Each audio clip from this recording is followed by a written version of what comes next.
Praise lord. దేవుని బలమైన నామమునకు మహిమ కలుగునుగాక.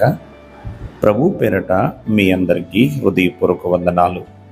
ఈ ఉదయకాలము దేవుని వాక్యాన్ని విందాం.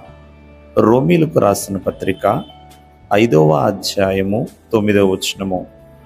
కాబట్టి ఆయన రక్తము వలన ఇప్పుడు నీతిమంతులుగా తీర్చబడి మరింత నిశ్చయముగా ఆయన ద్వారా ఉగ్రత నుండి రక్షింపబడదుము.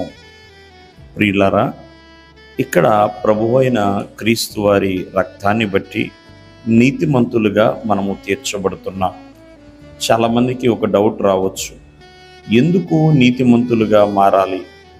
మరి నీతి వలన నాకేంటి ఉపయోగం? నీతి కలిగి ఉండటం వలన నాకేమి లాభం కలుగుతుంది అంటూ ఉంటారు.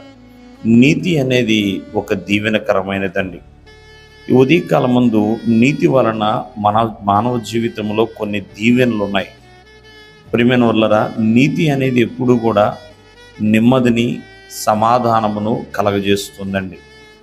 చూడండి, ఏ రాజు అయితే నీతిగా పరిపాలిస్తాడో తన పరిపాలన చాలా స్థిరముగా ఉంటుంది. ప్రియమైన వాళ్ళరా, అంతేకాదు నీతి అనేది జీవ మార్గమున మనిషిని నడిపిస్తుంది. ఒక వస్త్రము వలె మనిషిని కప్పుతుందండి. ఏ దేశానికైనా, ఏ జాతికైనా నీతి అనేది ఘనతను, కీర్తిని, ప్రతిష్టను తెచ్చిపెడుతుంది. అందుకనే నీతి అనే మైమరువుని మనం ధరించుకోవాలి.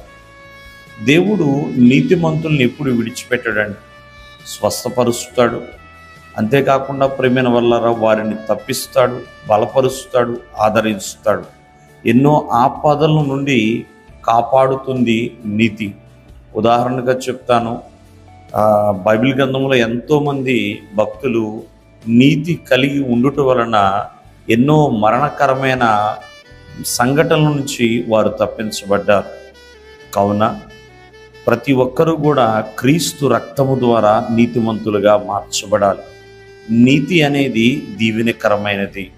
అటువంటి దీవెనకరమైన నీతిని మనము కలిగి ఎల్లప్పుడూ జీవించాలి.